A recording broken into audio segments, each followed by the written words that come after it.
ത്രിയേക ദൈവത്തിന് സ്തുതിയായിരിക്കട്ടെ. പരിശുദ്ധ സ്ലീഹാ നോയമ്പിൻ്റെ 4-ാം ദിവസമായ ഇന്ന് പരിശുദ്ധ യോഹന്നാൻ സ്ലീഹായെക്കുറിച്ചാണ് ഞാൻ പറയാൻ പോകുന്നത്. യോഹന്നാൻ എന്ന വാക്കിന് കൃപ എന്നർത്ഥം. യോഹന്നാൻ്റെ അപ്പൻ്റെ പേര് ശബദി, അമ്മ ശലോമി.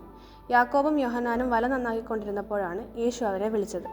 യേശു തൻ്റെ ശുശ്രൂഷ ആരംഭിച്ച സമയത്ത് വിളിക്കപ്പെട്ട ശിഷ്യന്മാരിൽ യോഹന്നാൻ പ്രധാനപ്പെട്ട ഒരാളാണ്. ഇദ്ദേഹത്തെ സ്നേഹത്തിൻ്റെ ശിഷ്യനെന്നും വിളിച്ചിരുന്നു. യാഹീറോസിൻ്റെ മകളെ ഉയർപ്പിച്ച സമയത്തും യേശു മലയിൽ ചെന്ന് രൂപാന്തരപ്പെട്ടപ്പോഴും പത്രോസിൻ്റെ അമ്മായി അമ്മയെ സൗഖ്യമാക്കിയ സമയത്തും യെരുശലേം പള്ളിയുടെ നശീകരണത്തെക്കുറിച്ച് പ്രവചിച്ച സമയത്തും ഗെത്സമന തോട്ടത്തെ വേദനിക്കുന്ന സമയത്തും യോഹന്നാൻ കൂടെ ഉണ്ടായിരുന്നു. ഒരിക്കൽ യേശുവിനെ നോക്കി, ഗുരോ, നിന്നെ അനുഗമിക്കാത്ത ഒരുത്തൻ നിന്റെ നാമത്തിൽ ഭൂതത്തെ പുറത്താക്കുന്നത് കണ്ടു.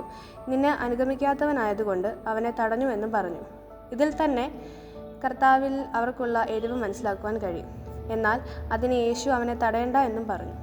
യോഹന്നാൻ്റെ വിശുദ്ധി, ദൈവസ്നേഹം, അദ്ദേഹത്തിൻ്റെ പഠിപ്പിക്കലുകൾ, നല്ല ജീവിതശൈലി ഇതൊക്കെ നമ്മുടെ ഹൃദയത്തെ ആകർഷിക്കുന്നു. തൻ്റെ ഹൃദയത്തിൽ യേശുവിനോടുള്ള സ്നേഹം നിറഞ്ഞു നിന്നു. യേശുവിനെ തൻ്റെ ജീവനിലും അധികമായി സ്നേഹിച്ചു. അവസാനം വരെ ക്രൂശിൻ്റെ അടുത്തുണ്ടായിരുന്നു. യേശു ഉയർത്തെഴുന്നേറ്റു എന്നറിഞ്ഞ ഉടൻ തന്നെ ഓടി കല്ലറയ്ക്കൽ ചെന്നു ഉറപ്പുവരുത്തി. നടക്കുവാൻ പോകുന്ന കാര്യത്തെ മുൻപ് തന്നെ അറിയുവാനുള്ള കഴിവ് ദൈവം യോഹന്നാന് നൽകി. മറ്റു ശിഷ്യന്മാരിൽ ഏറ്റവും കൂടുതൽ ആയുസ്സ് ദൈവം നൽകി. ഏകദേശം 100 വർഷം ജീവിച്ചു, പ്രായം ചെന്ന് മരിച്ചു. നന്ദി.